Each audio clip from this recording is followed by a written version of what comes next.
I'm Femi OK. Parasite, a new South Korean film about wealth and inequality, has picked up dozens of awards since its release. It is also in the running for 6 Oscars, including Best Picture. So what is it about the movie that's got people talking? Tweet us your thoughts or join our live YouTube chat, and you too could be in the stream.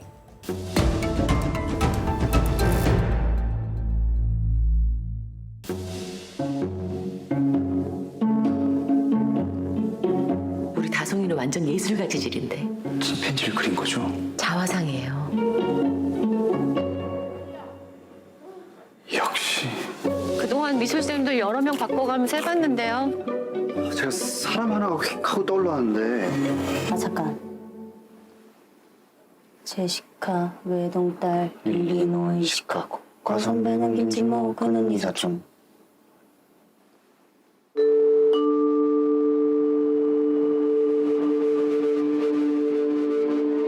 그런데 착하다니까. 진짜 니가 착한 거지. Parasite highlights the fictional plight of the poor Kim family and their attempt to insinuate their way into the wealthy Park household. The Kims feed off the Parks' money, but the Parks also benefit from the Kims, who work as tutors and house help. In a bizarre turn of events, the family drama escalates in a shocking, violent way. Director Bong Joon-ho said that Parasite aims to raise questions about dignity, social mobility and capitalism. It's a story about the powerless fighting each other, and that is the saddest thing, and he said that last October. Joining us to discuss this complex film is Ingu Kang. Ingu is a TV critic for The Hollywood Reporter in San Francisco, California. We also have Kyung Kim, a Korean film expert and professor of East Asian Studies at the University of California, Irvine. And finally, we have Nancy Yoon joining us from Los Angeles, California. Nancy is a sociologist and author of Real Inequality, Hollywood Actors and Racism. Guest, it is wonderful to see you. We're going to take a pledge of no spoilers. If you accidentally break it, let's see if we can pull it back, because there are so many incredible little twists in this film. I don't want to spoil it for anybody who's about to go and see it. So, let me start here on my laptop. This is the French poster for Parasite, and I'm going to scroll down here. And you can see there's a posh house at the top, and down below, not such a posh house. And then here, the waters and flood waters and sewer waters. That pretty much is a beautiful visualization of what the film is about. Nancy, what does it mean? What is Parasite saying? Oh, gosh. There are a lot of things that Parasite's saying, but that poster, the layers of inequality, it's physically, like symbolically and visually represented. So it's really exciting through the plot and through literally seeing this beautiful house that they're part of, and then seeing, this is the Kim family, and then seeing where they live, which is sort of subterranean. They can barely see outside, and what they see is pretty ugly, like a guy, you know, like peeing in public. And so it's and then, you know, they go to this beautiful house and it's pristine. It looks like a fantasy, right? And so I love how this poster really demonstrates that, even though they aren't literally living under them. But it's these layers really demonstrate and represent the class difference. Ingu. And I think that Yeah, the go thing ahead. that I keep looking at with that poster are the 2 figures on the side that are trying to climb up. Oh, yeah. Because, of course, the natural thing, if you see a class hierarchy, is to try to get to the top, to be on the top of society. And so much of the movie is about how you have to have almost this self-delusion about yourself and about class and what you can accomplish as an individual to get to that top. And then sort of about the sacrifices you're willing to make on your way to the top. And I think what's really great about Parasite, and maybe indicative of Korean culture in that way, is that you are not only trying to get to that top, but also trying to take your family along with you. And of course, when you bring family along, that gets so much more complicated. Kyung, tell us about the premiere, because you went to the premiere. What was that like? What was the reaction like? It was, I was in Korea when the film opened. I didn't go to the premiere. I missed the premiere, but I was with the Korean general public, you know, watching the movie. And it was fascinating to see, obviously, the film in the context of, in the US, this is the kind of humor code that the film brings out. In Korea, it's a slightly little different. People are laughing at scenes, but, obviously different kind of scenes. So that was, to me, quite interesting to see how the film registers in Korea versus the way the film registers in the US. So there's almost two kinds of humor going on there. What would be Korean humor versus outside of Korean humor? Can you break that down for us a little bit so we understand what's making different countries laugh? I think Americans tend to laugh a lot more than Koreans do, or the world in general. So I think the humor of especially Cho Yo-jung, who plays the mother of the Park family, when she's actually talking a lot in English, she used aristocratic mannerisms, and the way she brings out the aristocratic mannerism is to actually try to pretend she knows a lot more English than she actually does. Some of that is interesting because obviously it's a Korean language movie, but the Koreans wouldn't able to register the kind of humor that she's actually trying to pull out. Americans are obviously a lot more compliant to that kind of humor, or amenable, so they would be laughing at schizophrenia. She actually says that word, repeats that word. Oh, schizophrenia, prenia, like Korean version of schizophrenia. So that's the kind of thing that I thought it was very interesting. It's almost as if the director knows that he's going for a bigger audience than South Korea, so he's doing layers in terms of the script and in terms of the humor and what's going to appeal to which kind of demographic. That's pretty masterful, isn't it, Nancy? I think that Bong Joon-ho, he literally said that, I think it was the Golden Globes, that it's not a foreign language, like we speak the language of cinema. Yeah. And I would imagine that he's trying to just kind of do a cinematic language. And he's done a lot of Hollywood films as well as Korean films. And so I think that, and he's worked with, actors of all different ethnicities and nationalities. And I think that he's really keen on being able to, I think, reach across different audiences. Ingrid, go ahead. I think also one of the reasons why he has been so successful and his movies have been able to translate so well internationally are because he has this very signature blend of very different types of genres and sort of emotional registers. So if you told me that Parasite was a comedy, I would say sure. If you told me Parasite is a tragedy, I would say sure. If you told me it was a horror movie, if you told me it was a thriller, if you told me it was an action movie, if you told me it was a heist film, like all of those make sense because so much of Bong's work is about being able to take these disparate elements and trying to weld them together into this like bizarrely seamless whole. You can sort of think of it like Frankenstein, if like Frankenstein was a perfectly, well-adjusted member of society, I guess. And also look like a member of a K-pop band, like a beautiful Frankenstein, right? And so I think one of the reasons why it's able to travel very well is because whatever you like, there's something of that in the movie. I think that there's also a lot of really Korean-specific jokes. Like there's a sort of theme of, there's like this like random gag seemingly where one of the characters imitates a North Korean announcer with all that bombast that you expect from those announcers. And, it's pretty funny to us in the US, but I think in South Korea, where you need more of a gallows humor about the North Korean threat, I think it's just punchier over there. And so that's like a good example of a joke that's able to be both Korean and international. Yes, just take a pause for a moment because I want to share some of the other reviews that have been coming in. So this one came from Dan Illick when I told our online audience we're going to be talking about Parasite today. Send us your reviews. Dan says, brilliant comment on late era capitalism. We're all leeching off someone else. Love the director's line about it as a comedy with no clowns, a hero with no villains. Let me move on to one more Twitter comment before we go to a TV critic. This is Matthew Muoki. Parasite is definitely one of the best films of 2019. It's a very good example of the beauty that exists in embracing films from diverse regions around the world. And then, this is Jeremy Blitz. Jeremy Blitz sums up what it is that is so appealing about this South Korean film. Have a look. My main takeaway was that, in contrast to the dichotomy of those two families that you would have seen in the typical Western film, the rich family here is basically decent, good, kind, but boring. The poor family was deceitful, conniving, damaged other people's lives for their own benefit without remorse, but really interesting.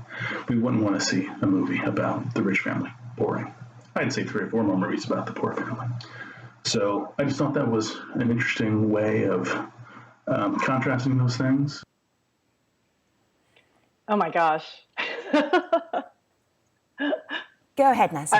I totally, well, I guess I disagree with the last critic, because I felt that the rich family was pretty harmful, and just the way that they looked down on people, the whole, there's a part where he says that poor people smell differently. I felt the pain that Song Kang-ho's character felt, and like it's the kind of, I mean, it's a microaggression, but it really represents where there's, you know, there's a part where there's a flood, and it's like they're like, oh, Nancy, are you just going to just tell the entire film, Nancy? Right.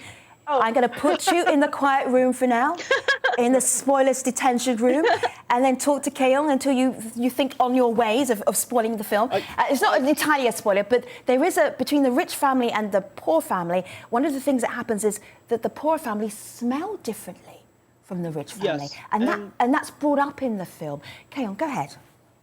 Yeah, I think the film is wonderful for obviously the depiction of social inequality, but one of the things that we should recognize is obviously Korea is a very close, I mean, it's an open democratic society now, but for years it actually went through a military dictatorship, and it still has obviously a Cold War kind of scheme that is actually going on with North Korea.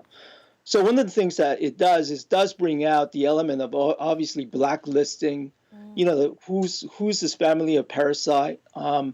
You know, I mean, the Gothic reference, mad woman in the attic, I think is turned into a mad man in the cellar, you know, which I think is wonderful. And it brings out the kind of, obviously, the crackdown that you had with, you know, leftist intellectuals during the military dictatorship, which actually Bong Joon-ho himself went through, because a lot of people don't know this, and the director is not really like totally open about this, but his family is from North Korea, or he actually has a maternal grandfather who actually escaped South Korea to go to North Korea. He actually defected to North Korea during the Korean War and became a really, really famous, you know, government official in North Korea under Kim Il-sung. And, you know, this kind of family ties to North Korea for years had to be kept as a secret, you know, within his South Korean family.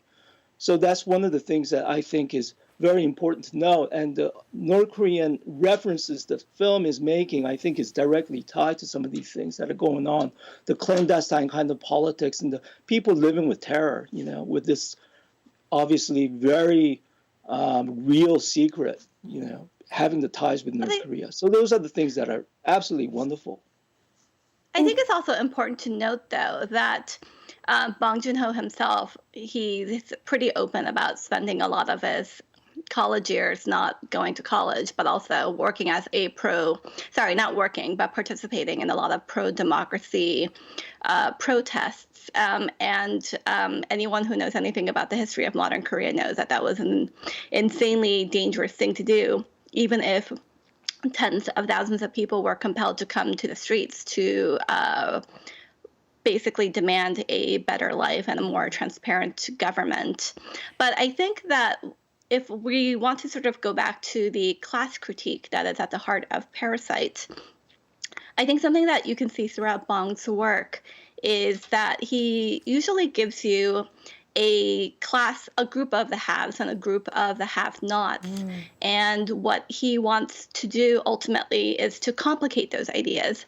I've seen a little bit of critique about how basically Parasite is not like some Marxist propaganda where we're supposed to go out and kill all of the rich people, because the point of it is not. The point is that they are also human beings, and as much as we sympathize with the poor family, you know what, they have privileges that they haven't really examined themselves, because there are always people who are worse off than you.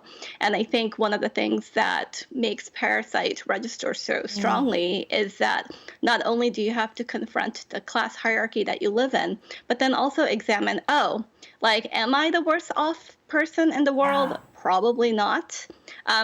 So Ingrid, this is a I really think good. it's really powerful in that sense. This is a really good point to play a little clip from the film where one of the sons, Kevin, the rich family call him Kevin. That is not his name, but that is the privilege of being rich. You can call your help whatever you want to be called. So Kevin is a tutor to the daughter of the rich family, and they kind of hook up romantically, and they are looking out onto a beautiful garden party, and this is what happens next. Have a look.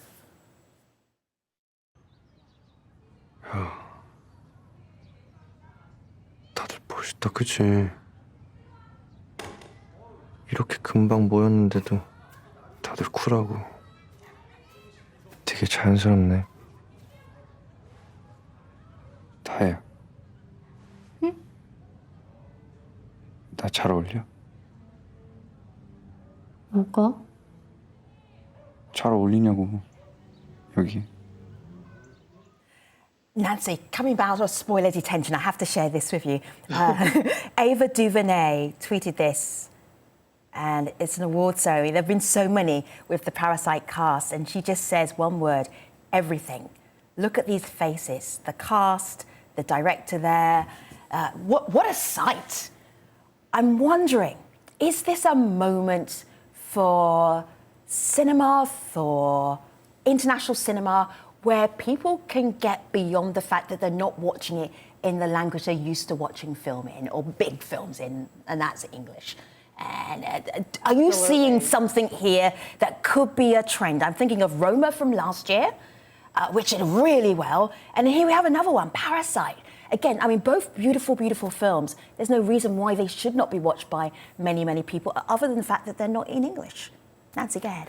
Yeah, I think, we're celebrating the fact that it's the first, South Korean film to be nominated even for international and Best Picture. And so, and it won the Palme d'Or for South Korean film for that. And yet the actors have not gotten any individual nominations, right? So I think we're progressing, but then I think there's still this kind of like, oh, they're all kind of the same. People can't really tell the difference between them. Yeah, and so I do have a comment on that. I do think, yes, it would have been nice for the South Korean actors to actually be nominated, but at the same time, this is a film that actually relies on ensemble acting, which is very different from obviously all of the kind of films that usually get nominated for Best Actor awards. I mean, those usually go to biopics and films that actually focuses a lot of time on just one central character. So it's again, I do think that there is a legitimate reason to be a little bit concerned, but I don't think it can get to a level of intense frustration, or that there is this kind of systematic injustice that is actually perpetrated against Asian actors. I mean, that's my take. But it is, if you look at like the history of international movies that have been nominated for Oscars, Roberto Benigni won an Oscar, Marion Cotillard won an Oscar. Those are the films that actually spend a lot of time. I mean, they get, obviously, 80-90% screen time. So sure, I think that Little Women, though, if you look at Little Women, I would say that's an ensemble piece, but they have, they have both Best Actress and Best Supporting Actress nominations. So if we look at the span of all the kind of films that are nominated, where actors are nominated, there are ensemble films historically in Hollywood. Yeah, but again, even in Korea, it was when the award season came and went.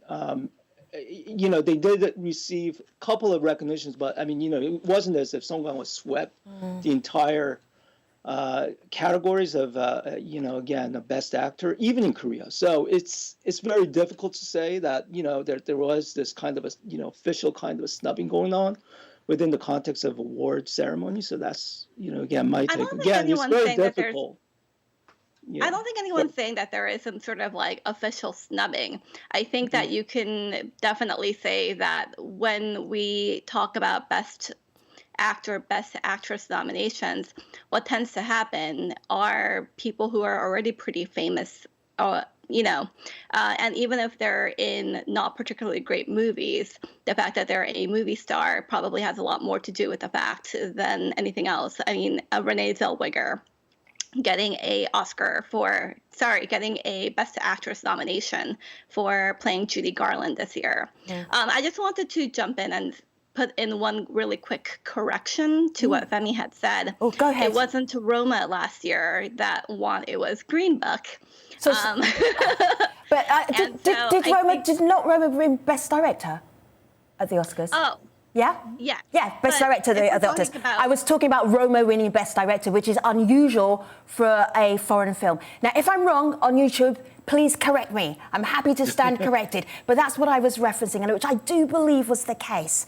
I'm going to get in trouble now on Twitter if I'm wrong. All right, let's move on. Thank you, Ingu, though for joining in that. And if I've got it wrong, I will actually correct myself. And the team is now fact-checking me as I speak.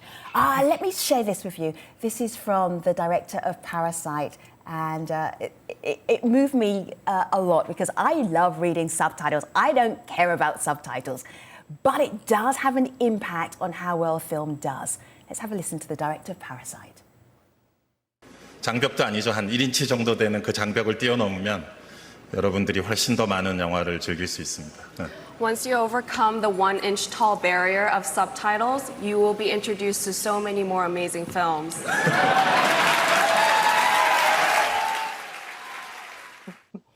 And Roma won last year at the Oscars for Best Foreign Language Film and Best Director, which is what I was referencing. All right, so we're almost at the end of this particular unpacking of Parasite, this episode of The Stream. Briefly, Nancy, we're talking about this film in very complimentary ways. Is there anything where you thought, if I could just change this, or anything that gives you pause for the film? Go ahead. Actually, it's maybe not pause for the film, and perhaps I thought the film, in terms of gender, was really great. I did think that when the awards came around and the women didn't get to really say much during the acceptance speeches, which made me think, what is going on in terms of gender here, right? Because I thought the film was really amazing in representing the women, where I thought I really related to them, but then they didn't really speak much during any of the award ceremonies. So that was something that gave me pause. Keon. Yeah, I think that there is kind of an interesting thing going on. I think American movies and actually television series is going through a kind of transformation. For several years now, we've been looking at a lot of these dystopian films that kind of is a replacement, allegories for social inequalities that are actually a direct product of neoliberal, obviously, capitalism. And you have to rely on, obviously, South Korean films or, Spanish language films or even a black film, which is, Jordan Peele's Us, to talk directly about the social inequalities that do exist. I think that there is an interesting kind of parallels that are being drawn out here. So just wanted to point that out. Ingu, I wanted to actually respond to something Nancy had said about how... Just briefly, Ingu, because we're right at the end of the show. Go ahead. She had said something about how there was sort of equal gender treatment in the movie. And I do wish that Bong kind of had a tendency to kill off his female characters. And I sort of wish, I guess that's a bit of a spoiler. You don't know which one. Yeah. A little bit. But also, I believe the same number of men may also have ended up in a similar situation. And I believe we should probably stop talking before we ruin the film for people who have yet to see it. I know this is not the last you'll hear about Parasite this awards season. Ingu Kang, Kyung Kim, Nancy Yoon, thank you for unpacking the film for us. That's all the time we have for today. Parasite is still playing in select theatres and it's also streaming online. See you next time. Thanks for watching.